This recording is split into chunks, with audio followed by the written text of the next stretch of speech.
अस्सलाम वालेकुम व्यूअर्स, उम्मीद है आप सब खैरियत से होंगे। मेरा नाम डॉक्टर मोहम्मद अहमद फ़ाखर है और आज मैं बात करूंगा, जैसा कि मैंने सीरीज़ स्टार्ट की थी एस्मा के ऊपर, तो मैं पहली वीडियो में बात कर चुका हुआ हूँ कि जी एस्मा क्या है, उसकी वजूहात क्या और कितनी तरह का एस्मा जो है वो होता है। तो आज हम इस वीडियो के अंदर बात करेंगे कि एस्मा की अलामात क्या हैं, दमा की अलामतें क्या हैं।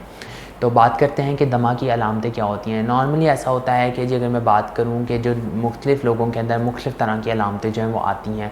अब वो अलामतें जो हैं कई लोगों के अंदर जो होती हैं वो शिद्दत से आती हैं और कई लोगों के अंदर दायमी या हल्की सूरत में जो है वो अलामतें आती हैं।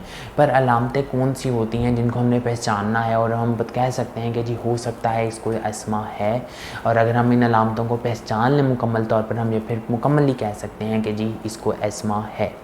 तो नंबर 1 पे जो हमारे पास अलामत आती है वो यही आती है कि सांस का फूलना, कि कोई भी वो काम करेगा तो सांस फूलने लग जाएगा।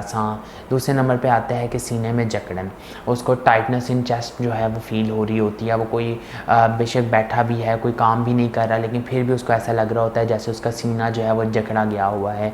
इसी तरह उसको सांस लेने में दुश्वारी आएगी, वो प्रॉपर्ली तौर पे सांस नहीं ले सकता। अगर वो रात को सोएगा भी तो जो है उसको एक तो खांसी रात के वक्त में बहुत ज़्यादा हो सकती है, और खांसी ज़्यादा आने की वजह से उसका सांस जो है वो रुक सकता है, सांस की बंदिश भी हो सकती है। इसी तरह ये है कि जी अगर वो खांसी करेगा तो खांसी के अंदर सीटियों की आवाज़, वीजनिंग साउंड जो है वो आएगी, उससे हमें कंफर्म हो सकता है कि जी एस्मा है। इसी तरह कोई वो दिन भर उसको फटीग रहेगी, फटीग इस तरह से रहेगी क्योंकि वो प्रॉपर्ली तौर पे सांस नहीं ले पा रहा। जब वो सांस नहीं ले पा रहा तो हमारे जिस्म के अंदर ऑक्सीजन प्रॉपर्ली तौर पे नहीं जा रही, तो इस वजह से हम जो है लेथार्जिक या फिर स्लीपी मूड जो है वो रह सकते हैं। और इनको ऑब्स्ट्रक्टिव स्लीप एपनिया भी हो सकता है। ऑब्स्ट्रक्टिव स्लीप एपनिया एक ऐसी हालत होती है कि रात सोए सोए आपका सांस जो है वो बंद हो जाए। तो अगर मुसलसल, और इसके बाद ये है कि अगर आपको मुसलसल खांसी आ रही है और रात में खांसी जो है वो ज़्यादा शिद्दत इख्तियार कर रही है तो डेफ़िनेटली आपको एस्मा है। तो ये कुछ अलामतें हैं जो कि आपने जो है देखनी है। अगर किसी फ़र्द के अंदर या फिर आपके किसी करीबी के अंदर ये अलामतें मौजूद हैं तो उनको कभी भी नज़रअंदाज ना करें, फ़ौरन ही डॉक्टर से रजू करें।